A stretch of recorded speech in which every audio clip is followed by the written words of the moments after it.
आमच्या सूत्रसंचालन करणाऱ्या किंवा ओळख सांगणाऱ्या परिचय सांगणाऱ्या ताईने माझी ओळख सांगत असताना सगळं काय वाचून दाखवलं. त्यापेक्षा फक्त एका ओळीत सांगितलं असतं की नितेश राणे ही हिंदू आहे, तेवढं खूप झालं. कारण ही बाकीची ओळख ही काय माझ्या जन्म आणि मृत्यू पत्रिकेवर लागणार नाही. पण नितेश राणे एक हिंदू होता एवढीच ओळख फार त्याच्यातून लिहिलं जाणार आहे. आणि म्हणून आज आपल्या इथे धानोरीमध्ये हिंदू संमेलनाच्या निमित्ताने आपण सगळेजण इथे आज उपस्थित आहोत. धानोरीमध्ये येत असताना एकंदरीत ह्या भागाची माहिती किंवा एकंदरीत ह्या आजूबाजूला काय चालतं हे थोडी समजून घेण्याची माझी सवय आहे. ऐकल्यानंतर असं कळलं की दर आठवड्याला जरा इथे हिरवे साप जरा जास्त वळवळतात. आजूबाजूला असतील माझं तर भाषण मस्जिदीमध्ये बसून पण ऐकतात. आणि म्हणून आजचे हे संमेलन इथे होणं हे हिंदू समाज म्हणून आपल्या सगळ्यांसाठी अतिशय महत्वाचं आहे. हे विराट हिंदू संमेलन सगळीकडे नेमकं का होत आहे, का हे भगवे पताके लावले जात आहे, का आपल्याला हिंदू म्हणून एकत्र केलं जात आहे, याचा कधीतरी विचार करा. जे काय आजूबाजूला तुमच्या धानोरीमध्ये सुरू आहे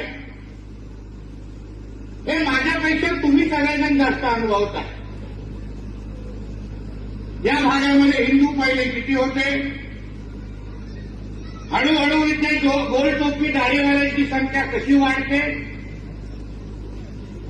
काल दिसणारं दुकान, काल दिसणारं धर्मस्थळ त्याच्यावर हिरवी चादर टाकून हिंदू समाजाची संख्या कशी कमी केली जाते. लव्ह जिहाद लँड जिहादच्या नावाने हिंदू समाजाला कसं इथे पलायन केलं जातंय हे सगळ्याची माहिती ही माझ्यापेक्षा तुम्हाला सगळ्या जणांना जास्त माहिती आहे. मग या सगळ्या गोष्टी होत असताना नेमका इकडचा असलेला हिंदू समाज स्वतःच्या पायावर का चालत नाहीये, का उठत नाहीये. आजूबाजूला एवढं हिरवं आक्रमण वाढतंय. मंदिरापेक्षा चर्चची साईज मोठी केली जाते, मोठे मोठे चर्च बांधले जात आहेत, मंदिरं लहान होत आहेत. लव्ह जिहादच्या नावाने आपल्या माता भगिनी हिंदू माता भगिनींचं आयुष्य खराब केलं जात आहे. प्रत्येक बाबतीमध्ये हिंदूंना आव्हान दिलं जात आहे, तरीही हिंदू समाज जागृत होत नाही. ही या हिंदू राष्ट्रासाठी अतिशय चिंतेची बाब.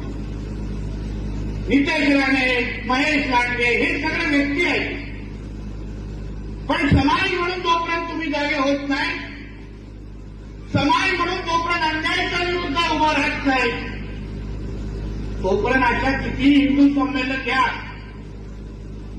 हळूहळू हिंदू संमेलन बंद होत जातील आणि तुमच्या या भागांची नावं पण इस्लामिक होत जात जातील. तुम्हाला माता भगिनी उद्या घराच्या बाहेर पण निघू शकणार नाही. हिंदूंची लोकसंख्या कमी होऊन जाईल.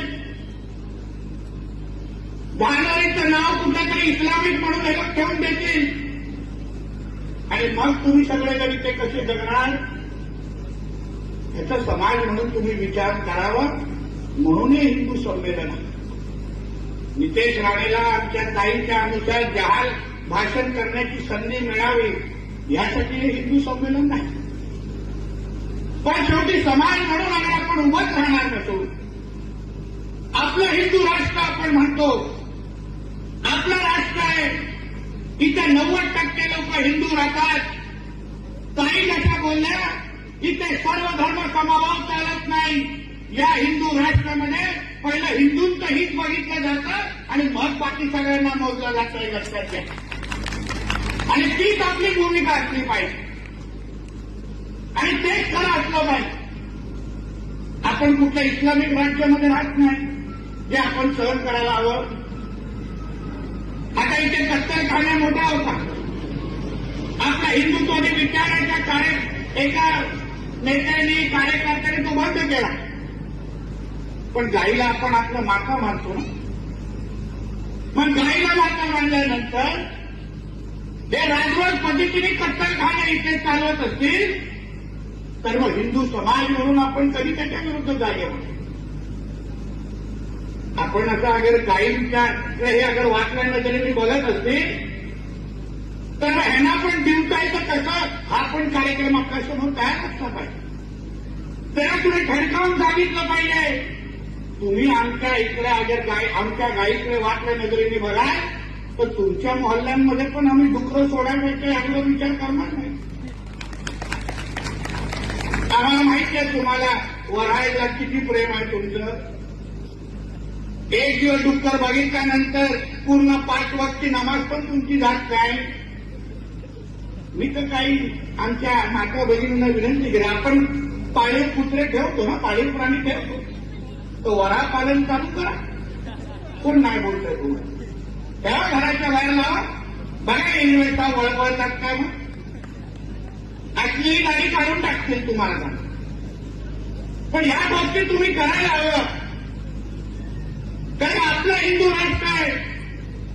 आपण अगर ह्या गोष्टी केल्या नाही तर तुम्हाला बोलतो एक दिवस असं येईल की तुम्ही तुमच्या घराची पूजा पण करू शकणार नाही. एवढे आतमध्ये येऊन एलुपशील की एक ठाणा आपल्या ठाणा ग्रामीण आपल्या महाराष्ट्रामध्ये आपल्या महाराष्ट्रामध्ये एक पडगा नावाचं गाव आहे. ठाणा ग्रामीणमध्ये पडगा असंच धानोरीसारखं गाव खूप वर्ष अगोदर त्याच्याकडे 99% हिंदू राहायचे, 1% मुसलमान समाज होता, 1% जिहादी समाज होता. आता इतक्या वर्ष झाल्यानंतर आता तिथे औषधाला पण एक हिंदू राहिला नाही आणि त्यांनी पडगाचं नाव बदलून अल-शाम करून टाकलं आणि पूर्ण हिंदू समाज तिथे धर्मांतर करून टाकलं. आता तुम्हाला धानोरीचं नाव धानोरीत ठेवायचंय ते कुठलं तरी इस्लामिक नाव ठेवायचं हे तुम्ही ठरवा. कारण ह्यांचे मनसुबे कसे आहेत, ह्यांचा उद्दिष्ट कसं आहे. आता तुम्हाला आठवत असेल काही वर्ष अगोदर एका डॉक्टरला अटक केली पीएफआयच्या. आपल्या एनआयएने तरी पकडलं एनआयएने. त्या पीएफआयच्या कार्यकर्त्यांनी पोलिसांना काय स्टेटमेंट दिलं. त्यांनी सांगितलं की आम्हाला